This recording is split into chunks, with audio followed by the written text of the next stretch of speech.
Assalamualaikum warahmatullahi wabarakatuh. Bismillahirrahmanirrahim. Alhamdulillahi wa kafa. Wassalatu wassalamu ala imami ahli safa wal wafa Sayyidina Muhammadinil Mukhtaril Mustafa wa alihi ahli safa wa sahbi ahli wafa wa man tabi'ahum bi ihsanin waqtafa amma ba'du. Saudara-saudaraku yang dirahmati oleh Allah Subhanahu wa taala, mari kita buka kajian kitab Al-Anwar Al-Qudsiyah fi Ma'rifati Qawaidis Sufiyah lil Imam Asy-Syaikh Abdul Wahab bin Ahmad Asy-Sya'rani rahimahullahu ta'ala, nafa'anallahu bihi wa bi'ulumihi wa maddana bi asrarihi wa a'ada alaina min barakatihi wa afadha alaina min nafahatihi fid dharain amin. Kita buka dengan Ummul Quran, kita hadiah surat Al-Fatihah pada guru kita, juga kepada mu'alif kitab Al-Anwar Al-Qudsiyah. Mudah-mudahan apa yang akan kita kaji bersama-sama ini nanti dijadikan ilmu nafi', ilmu yang mendatangkan manfaat, menolak madarat, serta menarik keberkahan-keberkahan hidup kita fid dini wad dunya wal akhirah. Al-Fatihah.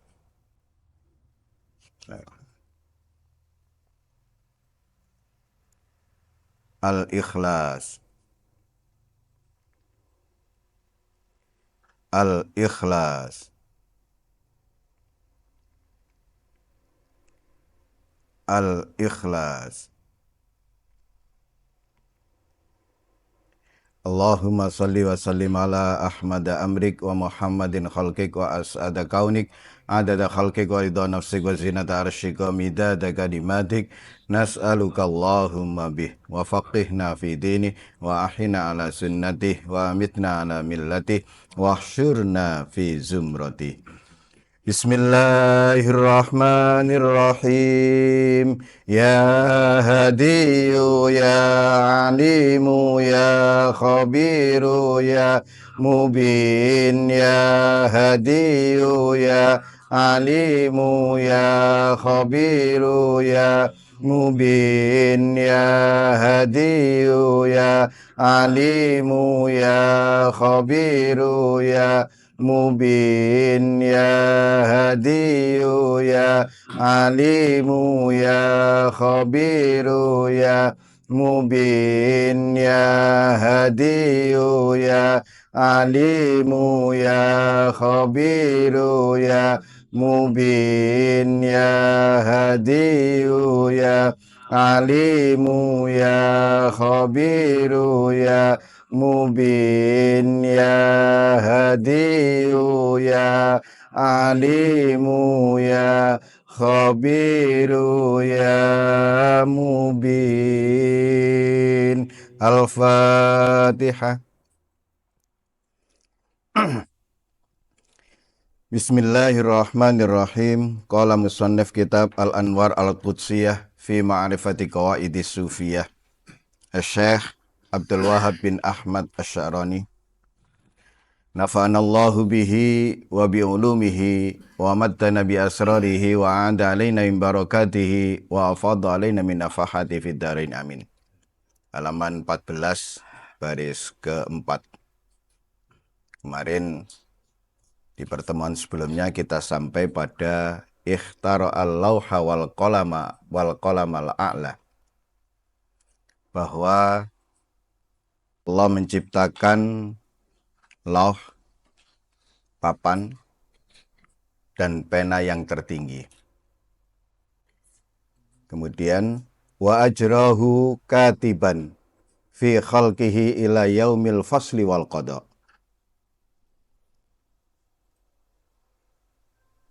Dan Allah menjalankan al-qalam sebagai pencatat di tengah ciptaannya hingga hari keputusan dan penghakiman. Ini setelah menciptakan Allahul Mahfud, papan yang dipelihara, juga kemudian menciptakan al-qalam.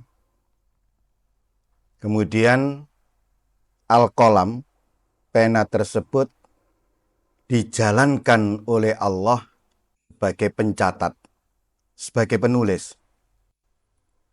Dalam menjalankan pena tersebut tentu biilmihi, dengan ilmunya.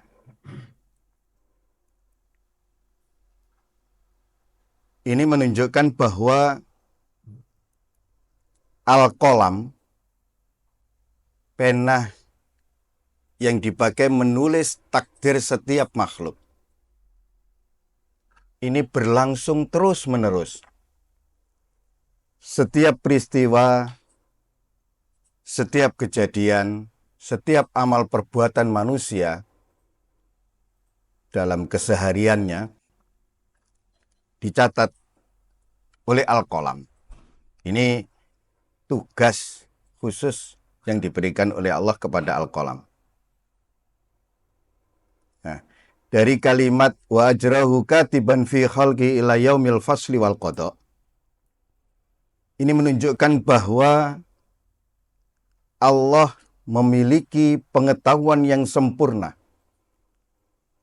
dan menyeluruh tentang segala sesuatu, termasuk takdir setiap makhluk. Ya, dengan ditulis oleh al-qalam,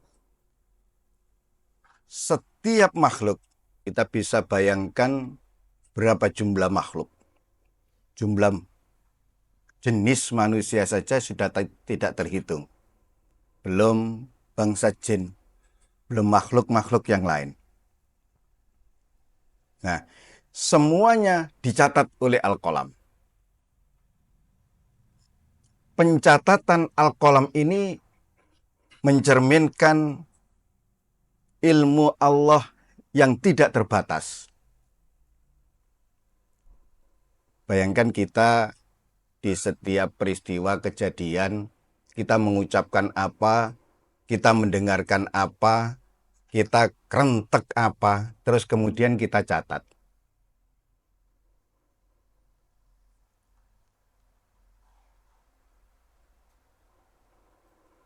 Al-qalam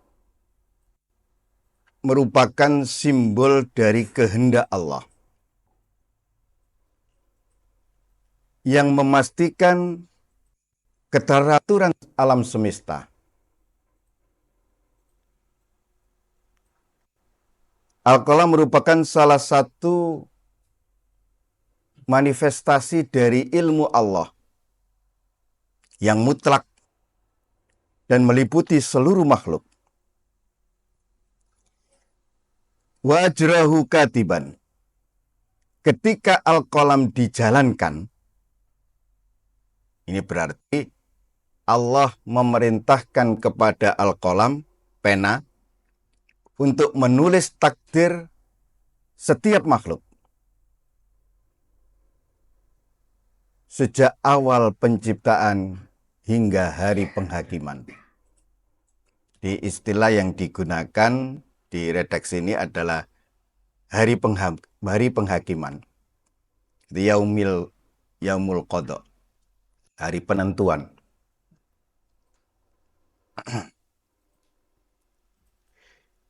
Kalimat ajrahu katiban menegaskan bahwa segala sesuatu yang terjadi di dunia ini, apapun itu, adalah bagian dari takdir yang telah ditentukan oleh Allah. Jadi kita mulai bangun tidur sampai tidur lagi, mulai lahir sampai kita meninggal dunia, bahkan sampai hari kiamat. Ini semua telah dicatat oleh al-qalam.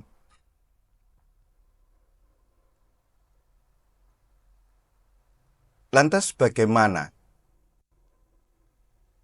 kemudian dengan Allah memberikan kebebasan kepada setiap makhluk untuk memilih? Pilihan yang dipilih oleh setiap makhluk, khususnya manusia, ini juga berada dalam pengetahuan dan kehendak Allah. Maka tidak ada satupun aktivitas kita yang keluar dari pengetahuan dan kehendak Allah.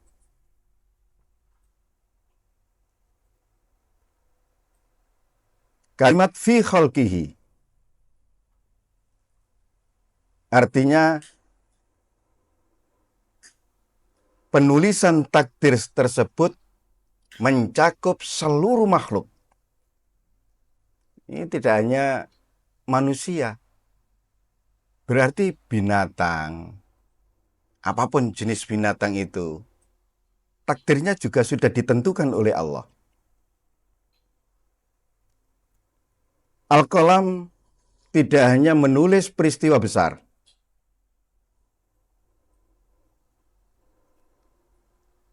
Al-Qalam juga mencatat detail setiap makhluk.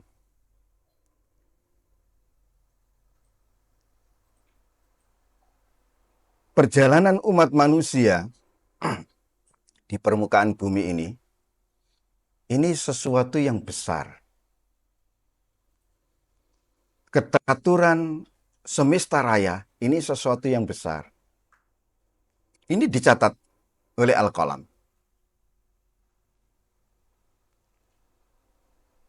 Detail setiap makhluk pun, hal terkecil, sekecil-kecilnya, dicatat juga oleh Al-Qalam. Nah, dari sini tidak ada satupun yang terjadi di alam semesta ini tanpa sepengetahuan Allah, tanpa ketetapan Allah. Ini menunjukkan bukti keagungan Allah, kebesaran Allah, di mana tidak ada sesuatu pun yang luput dari perhatian dan ketetapannya. Maka jika berbicara tentang takdir, jika kita kemudian tahu tentang takdir Allah, seperti yang telah dikatakan sebelumnya, salah besar ketika kemudian kita tidak bisa menerima apa yang telah ditetapkan oleh Allah, apa yang telah ditakdirkan oleh Allah. Wong semuanya itu berjalan sesuai dengan ketetapan Allah yang telah ditulis jauh sebelum kita dilahirkan. Allah memberi tugas Al-Qalam untuk mencatat setiap peristiwa ini hingga hari penghakiman. Yaumil Fasl wal Qada.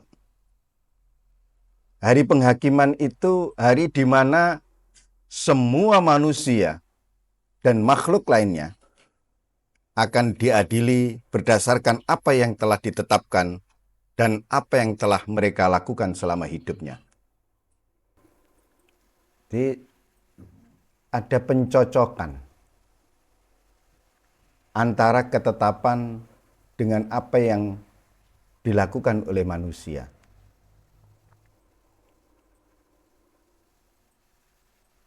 Di hari penghakiman tersebut, semua yang tertulis akan diungkapkan sebagai bagian dari keadilan Allah. Setiap individu akan dihisab, dihitung amal perbuatannya. Dipisahkan antara amal baik dan amal buruk. Amal baik, ya, dibalas dengan kebaikan. Yang pada intinya, tidak ada satu amal pun yang tidak dibalas dengan setimpal. Tidak ada satu amal pun yang terlewatkan. Dan setiap individu akan mendapatkan haknya sesuai dengan apa yang telah dilakukan selama hidupnya di dunia ini. Allah berkuasa mutlak menentukan nasib setiap individu. Setelah amal setiap individu dihitung, dihisab, kemudian diberi balasan yang setimpal, pada akhirnya semuanya yang menentukan nasib setiap individu adalah Allah. Allah yang mengambil keputusan terakhir. Nah, keputusan Allah ini diambil berdasarkan ilmunya. Berdasarkan pengetahuan Allah yang ini tidak diketahui oleh makhluk lain. Maka sangat disarankan, sangat dianjurkan para sufi kemudian bagaimana melakukan satu amalan, satu perbuatan, satu aktivitas yang tidak diketahui oleh para malaikat. Sehingga malaikat tidak mencatat, hanya Allah yang tahu. Jika perbuatan itu bersifat lahiriah, jadi yang kelihatan mata, ini malaikat tahu. Kemudian yang batiniah, yang itu juga tampak jelas, misalkan bersitan di hati, kerentek hati, lintasan di pikiran. Ini juga dicatat. Ketika baik, ya dicatat baik. Ketika buruk, dicatat buruk.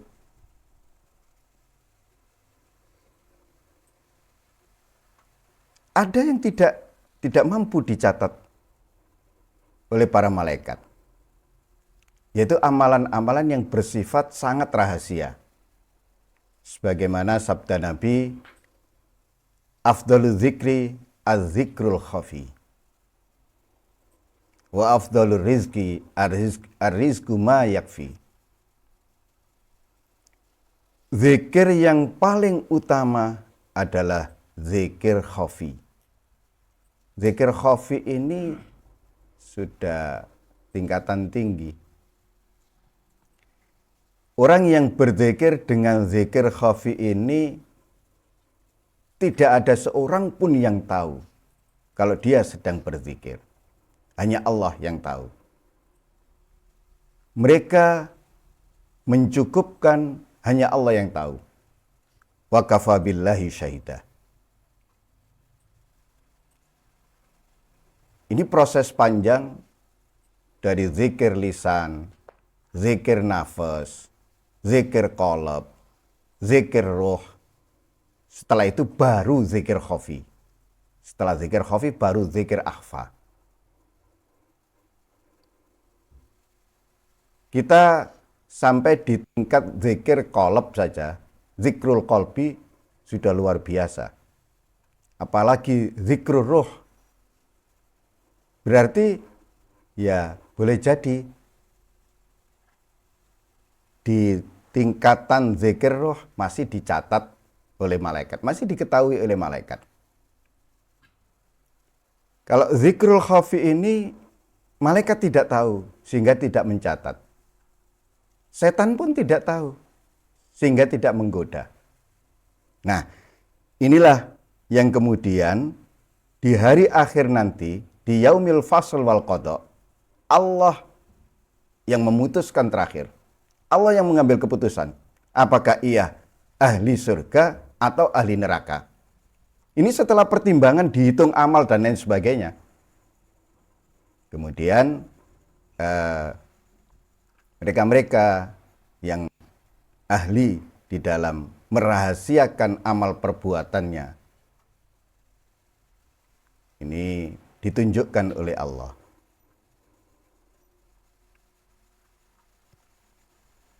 Saudara-saudaraku yang dirahmati oleh Allah Subhanahu wa taala.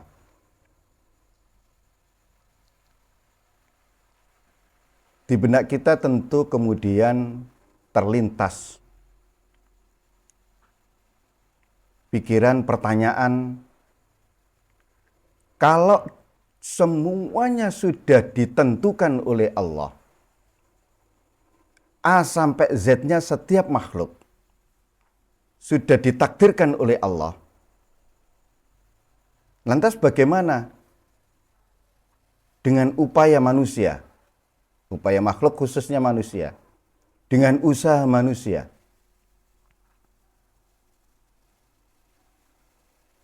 Ini jangan kemudian menjadikan orang yang beriman kepada qadha qadar bertindak fatal, bertindak fatalistik. Ya sudah, kalau semuanya sudah ditentukan dan ditakdirkan oleh Allah, saya diam. Kalau memang ditakdirkan baik, ya baik. Kalau ditakdirkan buruk, ya buruk. Ini fatalistik.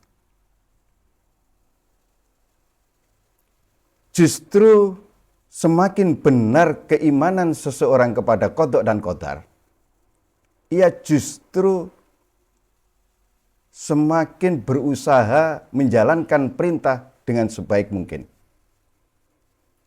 Ikhtiar bagaimana meningkatkan kualitas kediriannya, meningkatkan kualitas iman, takwa, mahabbah, dan ma'rifatnya kepada Allah.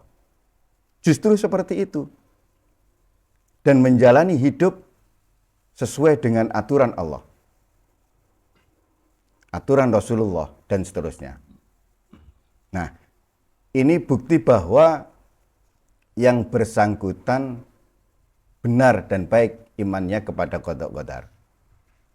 Kalau fatalistik, tidak benar keimanannya terhadap qadha qadar. Oleh karena itu,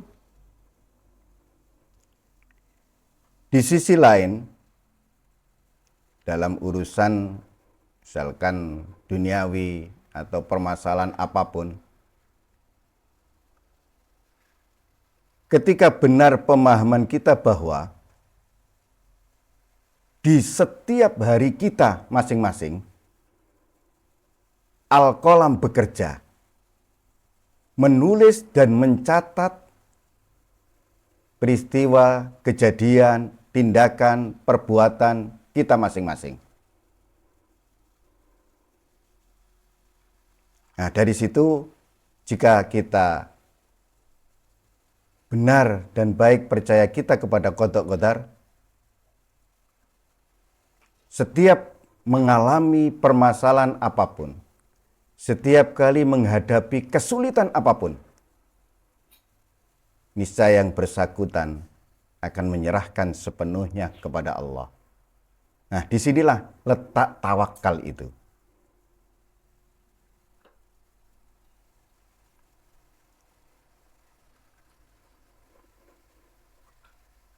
Pemahaman yang benar terhadap bahwa Allah menugaskan Al-Qalam untuk mencatat amal perbuatan setiap hamba. Ini kemudian tidak lantas menghilangkan tanggung jawab manusia untuk berbuat ini dan itu. Justru ketika memahami bahwa Allah memberi tugas khusus kepada Al-Qalam untuk mencatat setiap amal perbuatan kita masing-masing, kita semakin bertanggung jawab terhadap apa yang kita lakukan. Karena ada konsekuensinya. Ya, disimbolkan bahwa manusia tidak seharusnya sibuk memikirkan takdir yang ditulis oleh Al-Qalam. Akan tetapi fokus pada setiap peristiwa dan kejadian yang dialaminya untuk kemudian diambil hikmah. Jadi qadha itu ketentuan dari awal di zaman azali, kemudian pelaksanaannya apa yang sudah berjalan pada diri kita masing-masing, itulah takdir. Yang belum berjalan, yang belum berlaku pada kita masing-masing, ya belum takdir karena kita tidak tahu. Nah, ketika mengalami misalkan takdir buruk menurut pandangan kita, wis anjane awak dhewe iki ditakdirno ngene. Ini salah. Ini berarti fokus perhatiannya, pikirannya memikirkan takdir, bukan mengambil hikmah dari apa yang sudah berjalan. Misalnya ya ditakdirkan mengalami musibah, kecelakaan. Kalau benar percayanya kepada takdir, niscaya akan menerima. Wis wayahe, wis takdire. Setelah itu harus sibuk mencari hikmah, mengambil hikmah dari setiap apa yang telah ditakdirkan oleh Allah atas dirinya masing-masing. Karena Allah menugaskan Al-Qalam untuk mencatat takdir, untuk mencatat setiap peristiwa, kejadian, perbuatan, tindakan dari setiap hamba itu adalah bukan dalam rangka mempersulit hamba, tapi justru itu semua untuk kebaikan hamba. Nah, ini kadang ya akal kita mungkin sulit untuk menerima atau memahami bahwa seluruh makhluk yang diciptakan oleh Allah itu semuanya untuk manusia. Manfaat maslahannya untuk makhluk bernama manusia. Ini istimewanya manusia dibandingkan yang lain. Kemudian setelah Allah menugaskan pena untuk mencatat, abda'al alama kullahu ala ghairi mithalin sabak.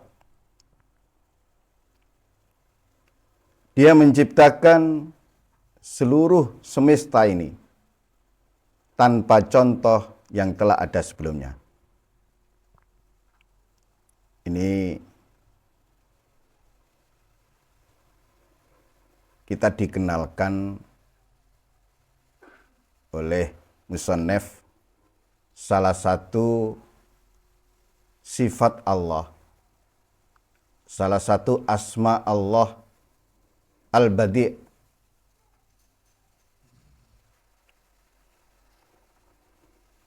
Sama kalau dari terjemahan, keterbatasan terjemahan kita, abda' ini juga menciptakan.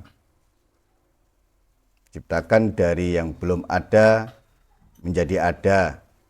Kemudian abda'a, Allah Al-Badi' ini menunjukkan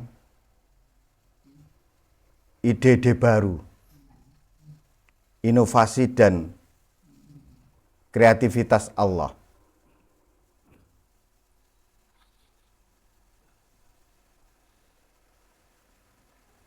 Abda'a itu juga penciptaannya itu memiliki keindahan. Ada unsur estetikanya. Ada sisi keindahan dan keunggulan. Ini kita ambil contoh. Allah Al-Badi' dalam surat Al-Baqarah ayat 117. Badi'us samawati wal ard. Wa idza qada amron fa innama yaqulu lahu kun fayakun. Nah, ini kaitannya sifat badi' Allah. Zat yang maha menciptakan, yang menciptakannya dengan keindahan. Badi'us samawati wal ard. Allah menciptakan langit dan bumi. Ini karena yang digunakan, yang bekerja adalah asma al-badi', sehingga dalam menciptakan langit dan bumi ini Penciptaannya ya indah, dengan penuh keindahan.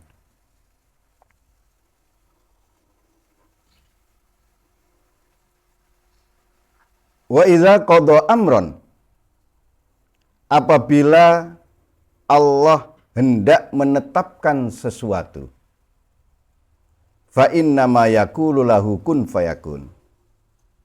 Ya, dia tinggal berfirman kun.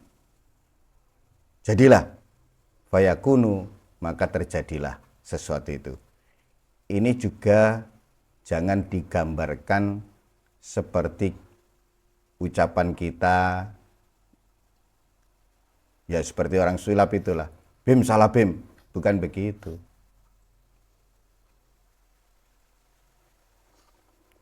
Kalimat abda al-alam kullahu ala ghairi mithalin sabak, bahwa Allah menciptakan langit bumi dan seluruhnya ini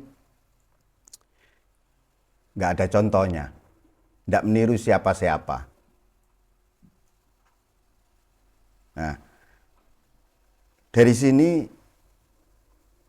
dari Asma al-Badi ini menunjukkan bahwa dalam penciptaannya Allah tidak ada keterikatan dengan apapun.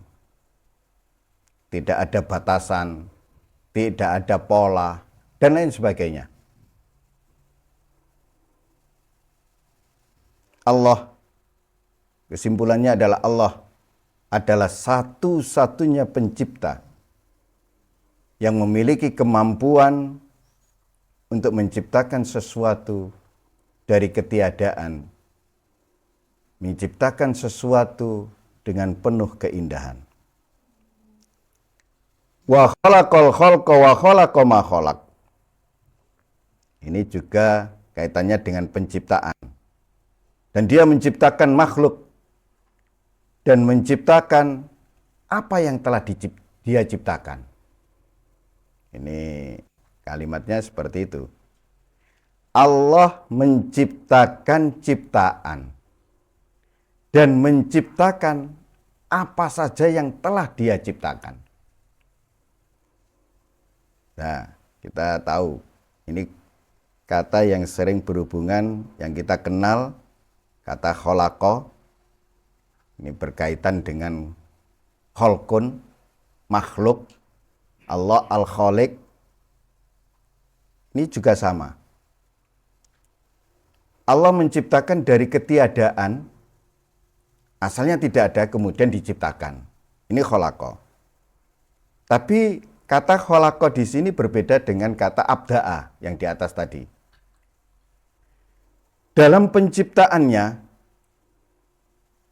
ketika Allah menciptakan, ya khalaqa itu, ini juga mencakup proses pembentukannya,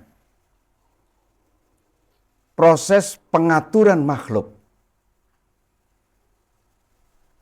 Ini makhluk itu yang diciptakan, yang dibentuk, yang diadakan, kemudian juga yang diatur. Nah, dikata khalaqa itu dikatakan makhluk itu aja. Jika kita memahami dari sisi bahasa, makhluk itu ciptaan, ya. Makhluk itu diciptakan, ya, tidak ada dengan sendirinya. Makhluk itu dibentuk, penciptaannya dibentuk, diproses, kemudian diatur, itu makhluk. Jika ya nggak bisa diatur, bukan makhluk, berarti gitu, bukan ciptaan.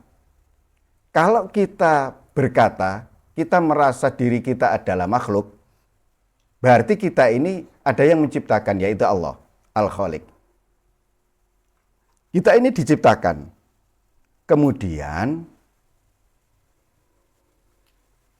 kita diproses. Pembentukan kita melalui proses. Ya, sebagaimana kalau kita melihat di banyak ayat, proses kejadian atau proses penciptaan makhluk itu dari tanah. Kemudian ada yang dari sperma dan seterusnya. Nah, ini proses pembentukan. Itu khalaqa yang digunakan. Maka bisa diambil pelajaran dari kata khalaqa ini. Kalau kita merasa makhluk, kita ini diciptakan. Untuk menjadi makhluk, ada proses pembentukan. Ya, kalau kita ingin jadi sesuatu yang kita harapkan, ya harus melalui proses. Harus siap dibentuk. Kemudian makhluk itu diciptakan, dibentuk, sekaligus diatur. Di proses pembentukannya itu juga ada pengaturan di situ. Nah, dari kata itu ini melibatkan kalau manusia, kalau Allah tidak begitu. Cuma makanya Allah tidak suka bim salah bim. Allah lebih menyukai proses, langkah demi langkah, untuk menghasilkan sesuatu yang teratur dan berfungsi dengan baik. Artinya dari kata makhluk ini saja, jika kita memahami, niscaya kita tidak ingin instan di dalam hidup ini. Semuanya berlaku proses. Jika proses itu berjalan dengan baik, niscaya akan menghasilkan satu keteraturan tersendiri. Kemudian melalui proses itu pembentukan makhluk menjadi berfungsi dengan maksimal.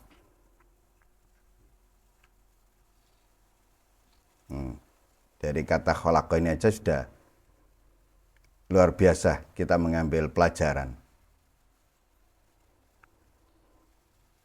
Wa khalaqa al-khalqa wa khalaqa ma khalaq. Khalaqa ma khalaq ini menciptakan beragam jenis makhluk. Dan realitas yang ada. Makanya contoh manusia, ya, kita ini diciptakan oleh Allah.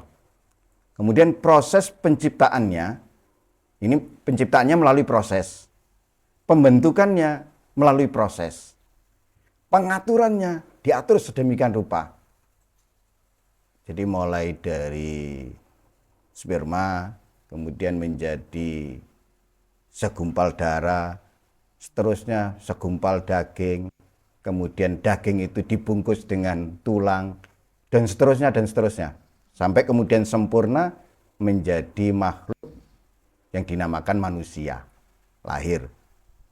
Nah, setelah lahir, sampai kemudian dia meninggal, ini penciptaannya tidak selesai. Apa yang dilakukan oleh makhluk bernama manusia tersebut, perbuatannya, ini juga diciptakan oleh Allah. Wallahu khalaqakum wa ma ta'malun itu. Allah yang menciptakan kalian. Allah pula yang menciptakan apa-apa yang kalian perbuat. Nah, ya, penciptaan yang tidak pernah berhenti. Jadi bukan berarti setelah Allah menciptakan manusia kemudian sudah jadi selesai. Enggak. Penciptaannya itu terus berlangsung. Nah, dari sini kita menjadi tahu bahwa ketika Allah khalaqa, ya, ketika Allah menciptakan, menunjukkan bahwa penciptaan ini adalah satu perbuatan, satu tindakan yang eksklusif dari Allah. Hanya tidak ada pencipta lain selain Allah. Kalau manusia, ini makanya kata kholaqo ini khusus Allah. Ini eksklusifnya di situ. Kalau manusia tidak menciptakan, membuat di as-soni, Allah itu as-soni. Manusia juga bisa diberi sifat as-soni, yang membuat, yang berkarya. Tapi kalau kemudian manusia al-khaliq, enggak. Hanya Allah al-khaliq. Ini eksklusifnya. Tidak ada seorang pun yang bisa menciptakan makhluk selain Allah. Yes. Gamanya gitu. Setelah Allah menciptakan makhluk, anzalal arwaha fil asbahi umana'a. Itu kalau redaksinya Amnan, enakan diganti umana'a. Kalau Amnan itu berarti keamanan, tapi kalau umana'a ini amanah. Artinya begini, Allah menurunkan roh-roh ke dalam tubuh-tubuh, ke dalam jasad-jasad. Roh diturunkan ke masing-masing tubuh. Umana'a sebagai amanah. Jadi ketika bayi yang masih di dalam kandungan, setelah proses penciptaannya, kemudian ia diberi ruh. Nanti lengkapnya ya setelah dilahirkan. Nah, fungsi roh, diberi roh, kita semua diberi roh. Sebagai apa roh itu? Amanah.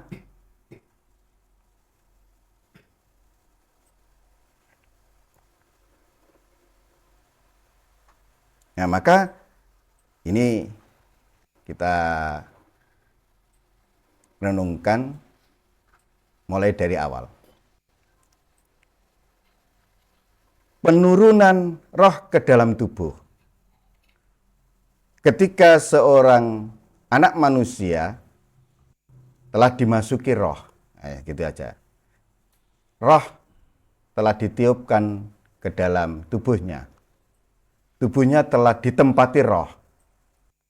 Nah, ini berarti mulai saat itu individu memulai perjalanan hidupnya. Dan dalam kehidupan penuh dengan tantangan, halangan, rintangan, pengalaman, dan pembelajaran. Sebelum ditiup roh, sebelum roh itu ditempatkan di masing-masing tubuh, nggak ada tantangan, nggak ada rintangan, nggak ada halangan, nggak ada proses belajar, nggak ada pengalaman hidup. Nah, pengalaman itu baru diberikan, tantangan itu baru diberikan, rintangan itu baru diberikan setelah tubuh diberi roh. Di sini juga mencerminkan perjalanan spiritual masing-masing individu. Nah, masing-masing individu melakukan perjalanan spiritualnya masing-masing. Melakukan pengembangan diri, pencarian makna hidup, pemahaman tentang tujuan hidup, dan seterusnya, dan seterusnya.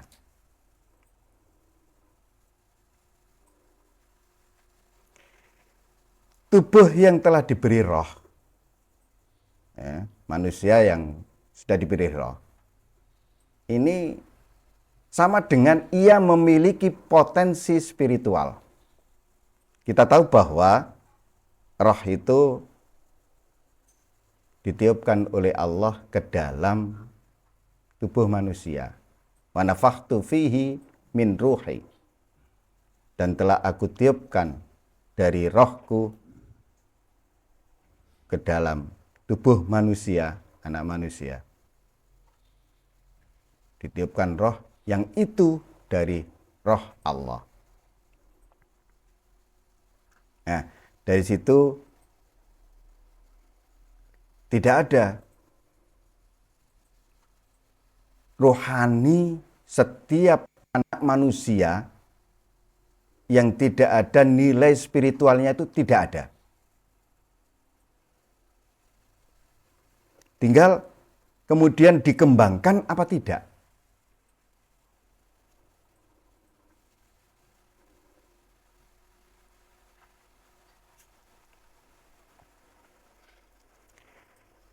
Kalau dikembangkan, kalau rohaninya itu kemudian upaya dihidupkan, ya niscaya apapun yang dijalaninya, setiap pengalaman hidupnya, proses kehidupannya akan membawa kontribusi yang positif pada rohnya. Gini, kalau kita mengembangkan nilai spiritual kita, nah, konsentrasi kita ke rohani kita, niscaya apapun yang kita lakukan, peristiwa apapun yang menimpa kita, kejadian apapun, itu memberikan kontribusi positif bagi orang tersebut. Kalau tidak diperhatikan, ya sebaliknya.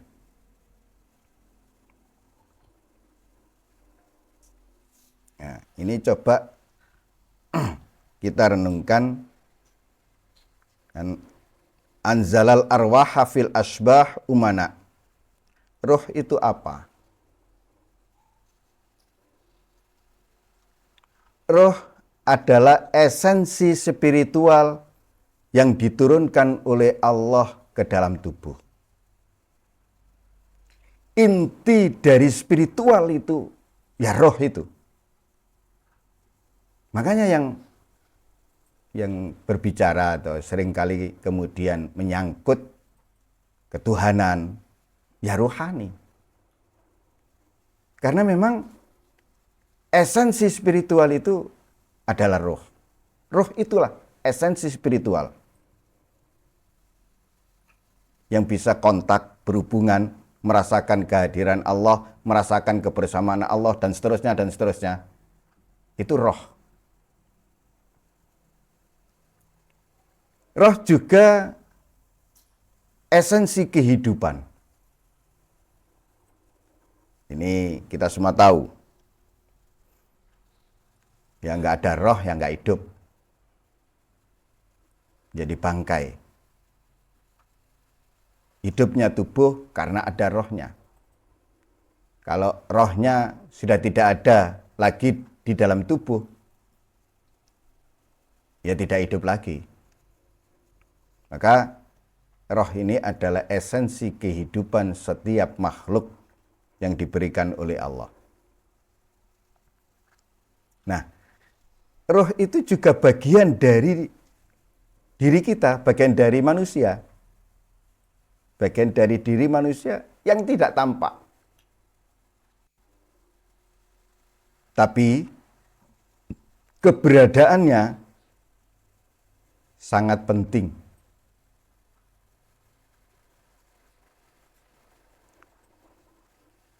Maka ketika kita menyadari bahwa keberadaan roh di dalam tubuh kita itu esensi spiritual, esensi kehidupan, dan keberadaannya itu sangat penting, roh akan menjadi sumber dari kesadaran dan pengalaman spiritual.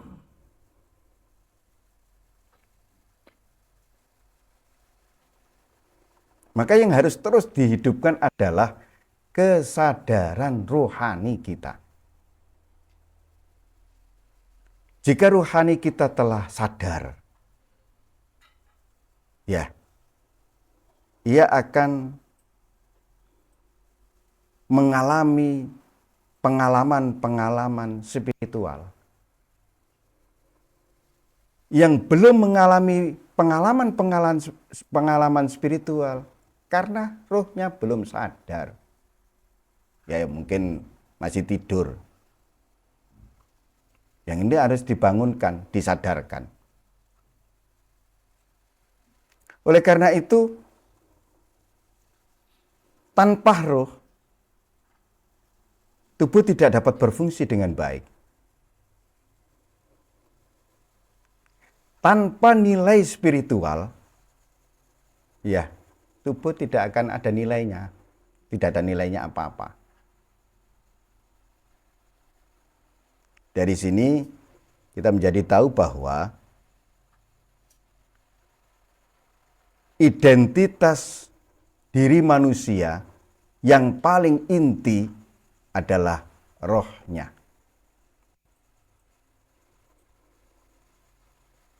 Itu yang membedakan makhluk bernama manusia dengan yang lain.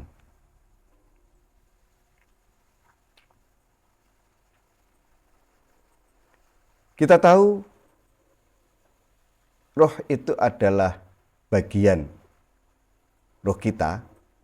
Ini yang roh murni, bagian dari roh Allah. Maka roh itulah yang menghubungkan kita dengan Allah, yang menghubungkan makhluk dengan penciptanya. Kalau dia tidak berfungsi dengan baik, ya tidak terhubung ke Allah, ke penciptanya. Itulah kenapa kemudian kita terus-menerus dituntut untuk menghidupkan roh kita masing-masing, membangunkan roh kita masing-masing. Yang kemudian kita kenal dengan ya santapan rohani. Jika jasmani kita menyantap makanan, minuman, dan lain sebagainya, rohani pun harus begitu. Jika tidak, rohani kita akan mati.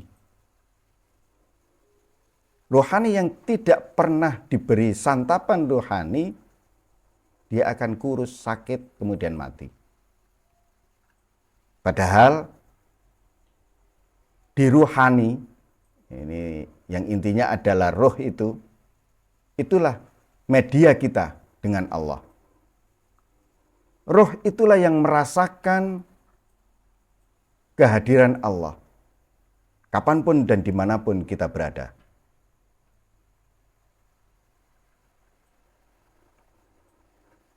Ya termasuk ketika sudah sadar, roh itulah yang mengalami berbagai pengalaman-pengalaman spiritual. Nah, roh itu sebenarnya aslinya tidak terikat oleh batasan fisik. Jadi kalau kita cari di dalam tubuh kita, kita juga tidak pernah tahu di mana roh itu berada. Kan tapi kita tahu ketika seseorang meninggal dunia, tubuh fisiknya mengalami kematian, rohnya tidak. Rohnya tidak mengalami kematian. Kematian tubuh bukan akhir dari eksistensi roh. Bukan akhir dari keberadaan roh. Oh, kalau orang itu tubuhnya sudah mati, berarti rohnya juga mati. Enggak. Roh mengalami transisi ke fase kehidupan yang baru. Makanya kalau di alam kubur itu bukan, ini kalau dikaitkan dengan asbah, bukan asbah yang muna'ama atau mu'adzabah. Yang mengalami siksaan atau kenikmatan alam kubur itu bukan asbah, bukan tubuh fisik kita, tapi roh kita. Makanya dikatakan al-arwah muna'amah. Itu kalau rohaninya, rohnya mendapatkan kenikmatan di alam kubur. Kalau disiksa, ya rohnya al-arwah mu'adzabah, roh yang disiksa. Jadi setelah tubuh mengalami kematian, kembali ke tanah, rohnya tidak. Dia menjalani perjalanan menuju kehidupan baru setelah kematian tubuh jasmaninya. Makanya ketika bertanya tentang roh, Al-Quran sudah dengan tegas menjawab bahwa roh itu murni urusan Allah. Kulir ruhu min amri rabbi. Ketika Nabi ditanya apa itu roh, Nabi menjawab, kul ar-ruhu min amri rabbi. Roh itu murni urusan Allah. Nah, sekarang asbah, karena tadi anzalal arwaha al asbaha, roh yang diturunkan ke tubuh. Asbah itu apa? Asbah itu bentuk fisik manusia. Ya jasad kita ini. Jasad kita inilah wadah dari roh. Di wadahnya roh itu ya jasad kita ini.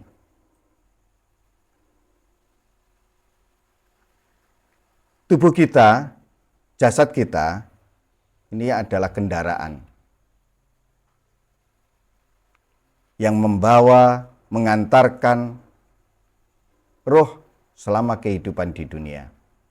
Jadi sebenarnya yang berproses dari awal hingga akhir itu roh. Tubuh kita berfungsi sebagai tempat, berfungsi sebagai kendaraan.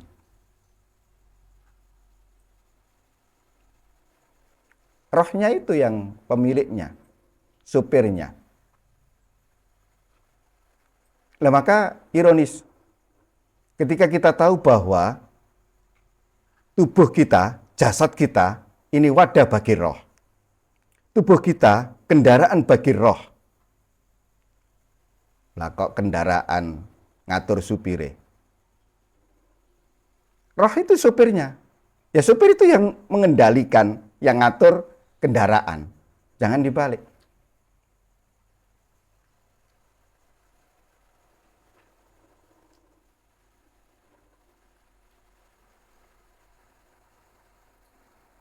Jadi kalau tanpa tubuh, ya roh tidak bisa menjalani pengalaman hidup, pengalaman fisik. Tidak bisa merasakan emosi. Tidak bisa berbuat begini begitu kalau roh saja.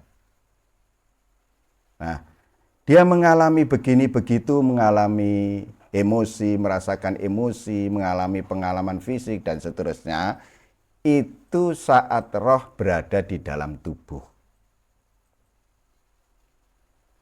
Kalau melihat konteks ini, ya memang kalau asas saling membutuhkan, ya sama-sama butuh. Tapi sebenarnya yang lebih butuh adalah tubuh ke roh.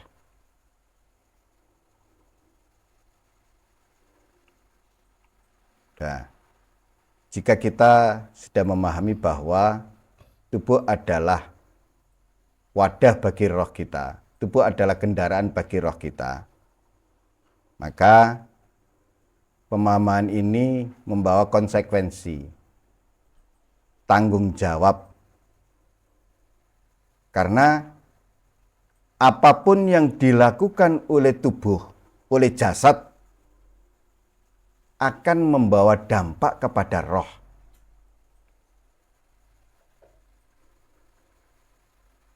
Ya, kita ulangi. Setiap tindakan yang dilakukan oleh tubuh oleh jasad akan berdampak terhadap roh. Oleh karena itu, ketika kita bertindak, ya, jangan kemudian tidak memperhitungkan dampaknya kepada roh. Setiap tindakan tubuh kita ini haruslah kemudian dilakukan, bertindak dengan penuh kesadaran. Karena akan berdampak ke roh. Apa yang dilakukan tubuh kita, ini roh pada akhirnya akan muna'amah atau mu'adzabah. Yang menyebabkan roh ini nanti diberi kenikmatan oleh Allah atau justru disiksa.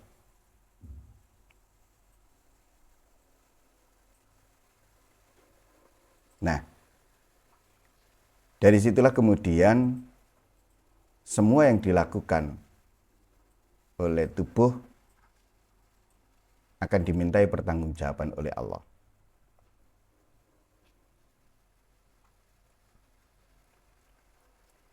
Yang diminta pertanggungjawaban bukan tubuhnya, rohnya.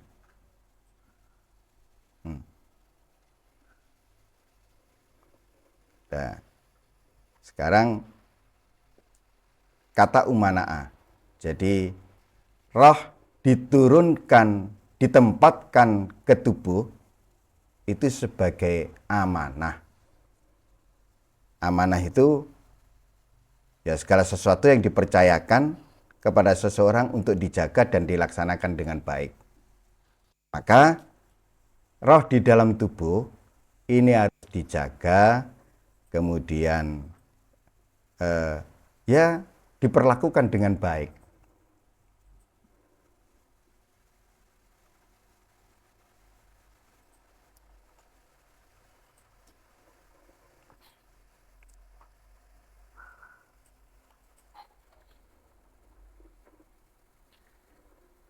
Dari sini kita menjadi tahu bahwa ketika Allah menurunkan roh ke dalam tubuh, menempatkan roh di dalam jasad, Allah memberi tanggung jawab kepada tubuh atau jasad yang telah ditempati roh tersebut. Allah mempercayakan roh kepada tubuh. Sekaligus ya ada bentuk tanggung jawab itu sebagai amanah. Maka jika dalam hidup kita, tubuh kita, jasmani kita tidak menjalankan amanah titipan Allah, kepercayaan Allah, ya dimintai pertanggungjawaban.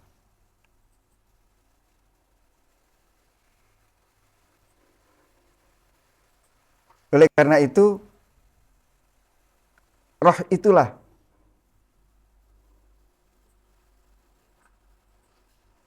penjaga kehidupan spiritual setiap tubuh. Roh harus memandu tubuh untuk menjalani kehidupan yang benar dan baik. Jika tubuh kita ini dipandu oleh roh, nah ya berjalan dengan baik. Jika sebaliknya, ya berjalan sebaliknya, tidak baik.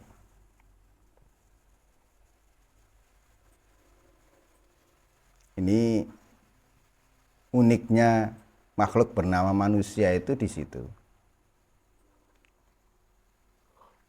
Kita seringkali kemudian, kita nggak berbicara roh dulu. Rohani termasuk di dalamnya hati, batinia. Kita seringkali kemudian hati kita membisikkan suara ke arah kebaikan. Tubuh kita tidak mau mengantarkannya. Ya kalau tadi berbicara roh itu adalah supir, tubuh itu kendaraan. Harusnya kendaraan ini kan mau diminta untuk mengantarkan roh. Ini nggak mau. Nah, seperti itulah tubuh yang tidak dipandu oleh rohani.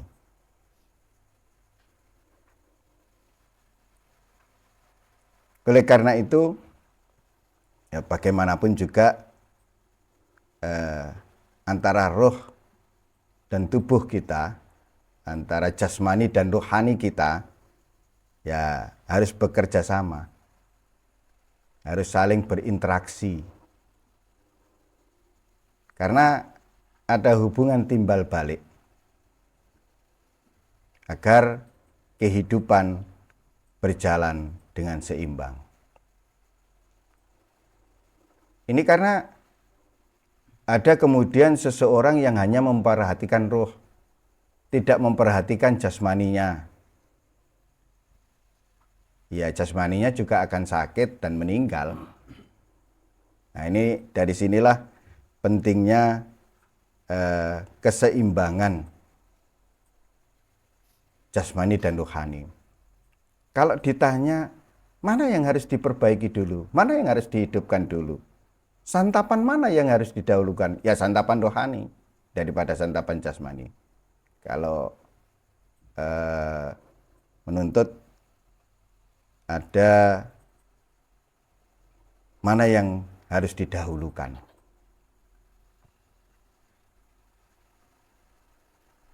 Di kesimpulannya, setiap jiwa, setiap roh punya potensi berhubungan baik dengan Allah.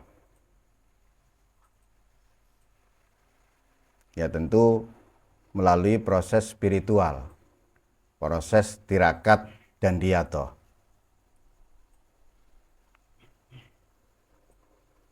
Sehingga ketika jiwa, ketika rohani berhubungan dengan baik, berhubungan baik dengan Tuhannya, ia akan kembali kepada Tuhannya dalam keadaan ridho, dalam keadaan sukarela. Nah, dari sinilah PR kita masing-masing, bagaimana selama proses di dunia ini, jiwa kita, nafas kita, kapanpun kembali kepada Allah, minimal kembali dalam keadaan mutmainnah. Sebagaimana firman Allah, ya ayyatuhan nafsul mutmainnah, irji'i ila rabbiki radiyatan mardiyah. Wahai jiwa yang sudah mutmainnah, kembalilah kepada Rabbmu, kepada Tuhanmu, dengan keadaan ridho dan diridhoi. Ini masih ada lanjutannya. Setelah waja'ala hadhil asbah al-munazzalah ilaihal arwah fil ardi khulafa'a. Setelah tubuh atau jasad diturunkan roh ke dalamnya, kemudian Allah menjadikan jasad-jasad tersebut yang telah diberi roh, dijadikan apa? Dijadikan khalifahnya di atas permukaan bumi. Setiap tubuh, setiap jasad yang telah diberi roh, yang telah ditempati roh, dicalonkan menjadi khalifatullah fil ard, wakil Allah di bumi.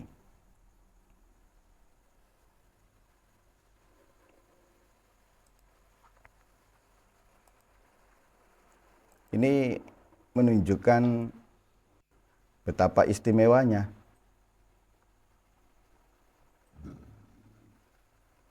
makhluk yang bernama manusia itu. Tidak ada makhluk selain bangsa manusia yang dicalonkan menjadi khalifatullah fil ard, tidak ada. Hanya manusia. Ini salah satu martabat tertinggi yang diberikan oleh Allah kepada bangsa manusia. Jadi kita ringkas, ini ada 3 kata kunci, ada asbah, ada arwah, dan ada khulafa. Jadi jasad, tubuh, dan roh sudah dijelaskan di atas. Yang pada intinya jasad atau tubuh itu harus sama-sama kita tahu adalah alat untuk menjalankan tugas di dunia. Bayangkan alat, sarana, prasarana menjalankan tugas di dunia. Itu tubuh, itu jasad ini. Sedangkan roh adalah unsur ilahi yang memberi manusia kesadaran spiritual dan tanggung jawab moral. Di roh itu unsur ilahi yang kemudian memberi kesadaran kepada manusia.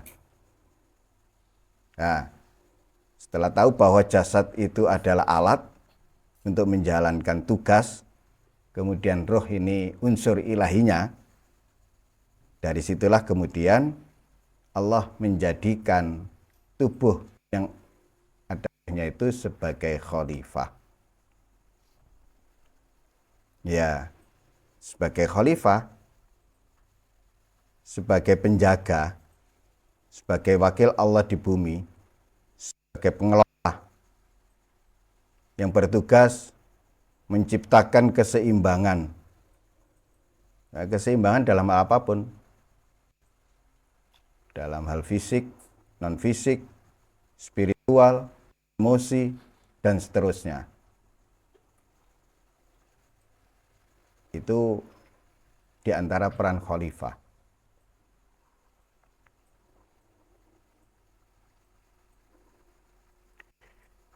Menurut beberapa ahli tasawuf, kalimat wa ja'ala al-asbah al-munazzalah ilaihal arwah fil ardi khulafa, ada beberapa poin yang bisa diambil. Yang pertama, jasad sebagai penjara roh.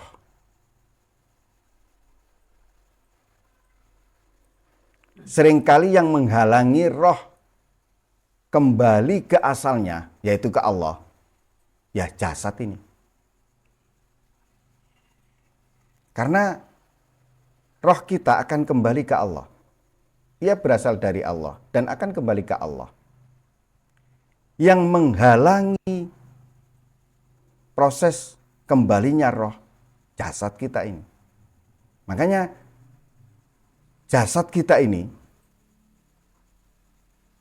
hijab bagi roh. Penghalang utama roh, ya jasad kita ini.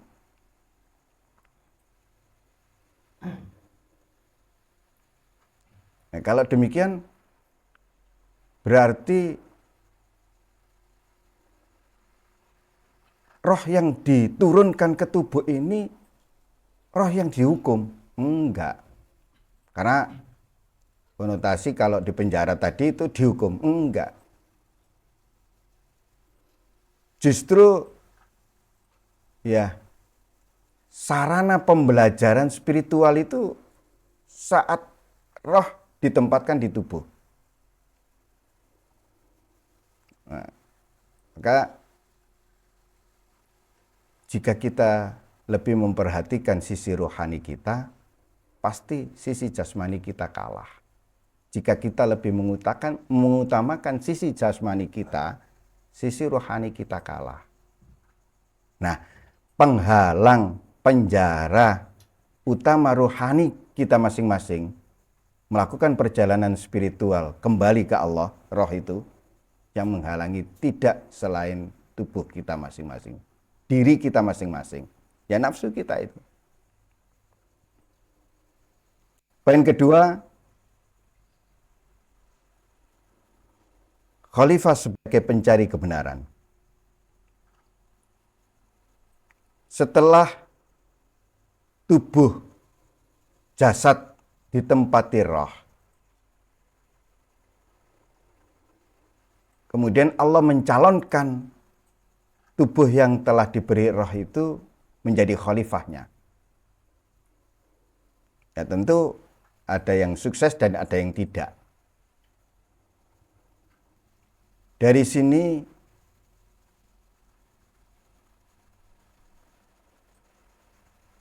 manusia sebagai khalifah tugasnya apa?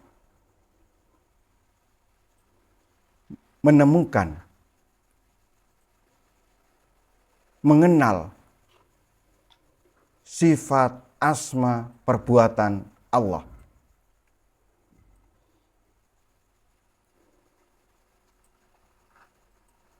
Jadi tugas pertama sebagai khalifatullah, ini sebelum menjadi khalifah, setelah roh ditempatkan di dalam tubuh, ia harus menemukan sifat, asma, perbuatan Allah. Harus mengenali. Kemudian setelah menemukan, mengenali.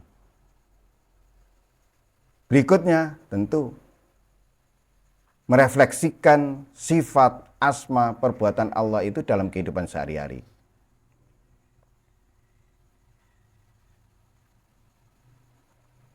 Maka roh yang ditaruh, yang ditempatkan di dalam jasad, ini harusnya menyadarkan manusia bahwa dunia ini bukan tujuan.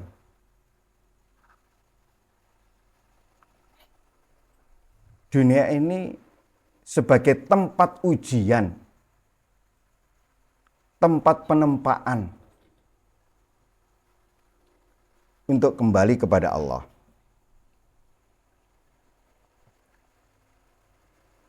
Yang terakhir, dengan diturunkannya roh ke dalam tubuh, kemudian dicalonkan menjadi khalifah Allah,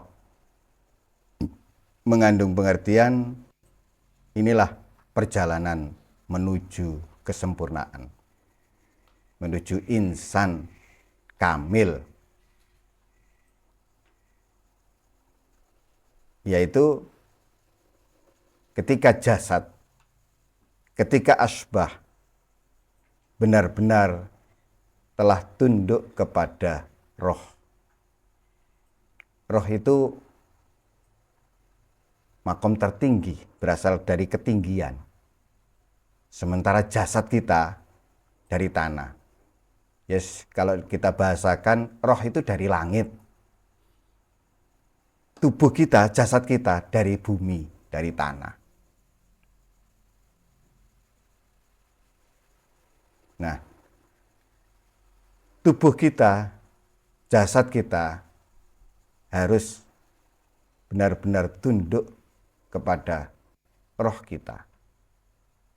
Ya, sebelum ke roh, bagaimana jasmani kita tunduk kepada rohani kita, kepada hati kita. Bagaimana menjadikan hati kita sebagai panglima dari tubuh kita, seluruh anggota tubuh kita. Nah, ketika kemudian rohani kita, jiwa kita mampu mengendalikan, mampu mengarahkan raga, mampu menundukkan nafsu, yang itu tadi menjadi penghalang utama kolbu, penghalang utama rohani. Ini sudah kita tundukkan, sudah kita kendalikan, kemudian roh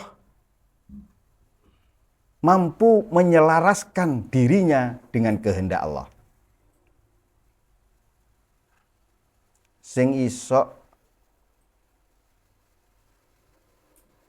nuruti karep utawa sak karep sekehendak Allah itu roh. Kalau nafsu kita, itulah yang dominasinya sak karepe dhewe. Nah, sing sak karepe, sing duduk sak karepe dhewe itu roh. Rohani. Sing sak karepe dhewe di dalam diri kita ini yaitu nafsu kita. Ya itulah yang di proses kehidupan ini kita tundukkan, kita kendalikan, kemudian kita selaraskan dengan kehendak Allah. Yes. Nafsu kudu ngeloki karepe roh.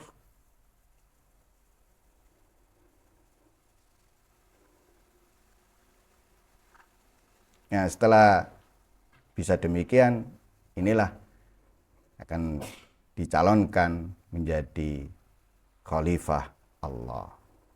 Inilah insan kamil. Yang tentu semuanya itu direfleksikan dalam kehidupan sehari-hari. Penggambaran, refleksian nafsu yang telah tunduk kepada roh, kepada hati, roh. Ini refleksi dari, ya kalau sudah menjadi insan kamil, ya nur Allah dan nur Muhammad. Mudah-mudahan dari waktu ke waktu kesadaran kita bahwa tubuh kita, jasad kita ini adalah kendaraan yang bertugas mengantarkan roh ke tujuan.